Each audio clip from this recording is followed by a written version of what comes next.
Trump کی یہ خواہش ہے کہ وہ اسرائیل کے کہنے کے اوپر اسرائیل کے ساتھ مل کر ایران کے اوپر دباؤ جاری رکھ سکے، ایران کے اوپر کسی بھی وقت حملے کر سکے، ایران کو کسی بھی وقت نقصان پہنچا سکے۔ لیکن امریکہ کے عوام نمائندگان کے لوگ، امریکہ کے نمائندے، عوامی نمائندے جو ہیں وہ ایسا نہیں چاہتے، وہ امن چاہتے ہیں۔ اپنے اندر، اپنے ملک کے اندر جس طریقے سے اس لاحاصل جنگ کی وجہ سے جو ریسیشن آیا ہوا ہے، وہاں پر جو مہنگائی کا ایک طوفان آیا ہوا ہے، اس کی وجہ سے بڑے پریشان ہیں۔ اور ساتھ ساتھ جو ساکھ امریکہ کی ایک سپر پاور کی حیثیت سے جو ساکھ تھی وہ جو تباہ ہو گئی ہے، اس کی وجہ سے وہ بڑے پریشان ہیں۔ لہٰذا وہ کہہ رہے ہیں کہ اس جنگ کو ختم کریں اور امن کو موقع دینا چاہیے۔ لیکن امریکہ اور اسرائیل، یعنی امریکی صدر ٹرمپ اور اسرائیل کے جو وزیر اعظم ہے بنجامن نتنیاہو، وہ ایسا نہیں چاہتے۔ لہٰذا ایران بھی ایک طرح سے جہاں مذاکرات بھی کر رہا ہے،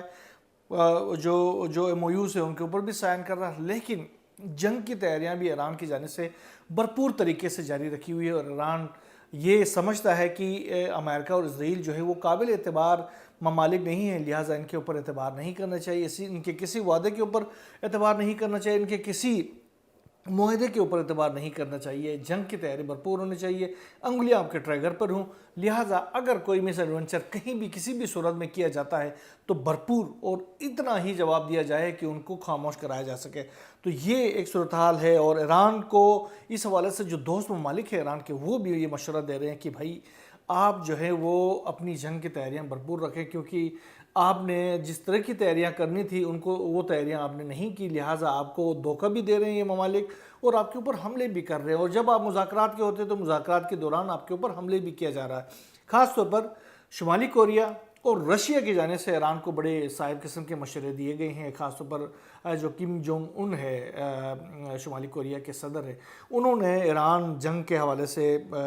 کا اشارہ دیتے انہوں نے کہا کہ گزشتہ کچھ مہینوں کے دوران جس طریقے سے ایران کے اندر جو صورتحال پریویل کر رہی ہے، اس صورتحال کو دیکھتے ہوئے ہمیں اپنی جو جنگی صلاحیتیں ہیں اس کو بہت زیادہ بڑھانے کی ضرورت ہے۔ اور کم جونگ ان نے کہا کہ ہم نے دیکھا کہ کس طریقے سے ایران کے اوپر، ایران کے پاس چونکہ ایٹمی ہتھیار موجود نہیں ہے اور ایران ایٹمی ہتھیار نہیں بنا رہا، ہمارے مشورے کے باوجود نہیں بنا رہا، جس کی وجہ سے ان ممالک نے، ان جارح ممالک کی جانب سے مسلسل ایران کے اوپر 12 روزہ جنگ بھی مسلط کی گئی اور 40 روزہ جنگ بھی مسلط کی گئی، ان کے اہم ترین رہنماؤں کو شہید کیا گیا۔ لہٰذا ہمیں اپنی نیوکلیر پاور کو بہت زیادہ آگے بڑھانے کی ضرورت ہے، ہمیں اپنے میزائل ٹیکنالوجی کو بہت زیادہ آگے بڑھانے کی ضرورت ہے۔ اور ساتھ ساتھ انہوں نے کہا کہ ہم نے ایران کی جو صورتحال ہے اس کو دیکھتے ہوئے ہم نے اپنے فورسز کو یہ احکامات دیے ہیں کہ وہ اپنی جو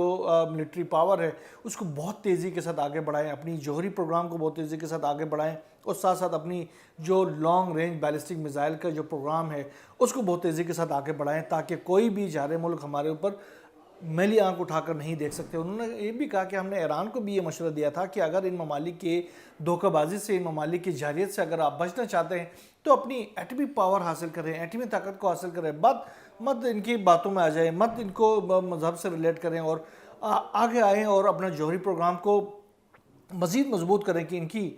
جو بلیک میلنگ کے اندر آپ نہیں آ سکیں۔ یہی باتیں رشیا کے جو پریزیڈنٹ ہے ولادیمیر پوٹن، انہوں نے بھی کہا کہ انہوں نے بھی یہی کہا کہ ایران کے ایک تو جنگ کی طرف بھی اشارہ دیا، دوسری طرف انہوں نے خطے کے اندر آنے والے دنوں میں ایک اور بڑی جنگ کا بھی انہوں نے خدشہ ظاہر کیا۔ انہوں نے کہا کہ یہ جو نیٹو ممالک ہیں یہ رشیا کے ساتھ ایک بہت بڑی جنگ کرنا چاہتے ہیں، اور اس کے حوالے سے ہمیں تمام تر معلومات مل رہی ہیں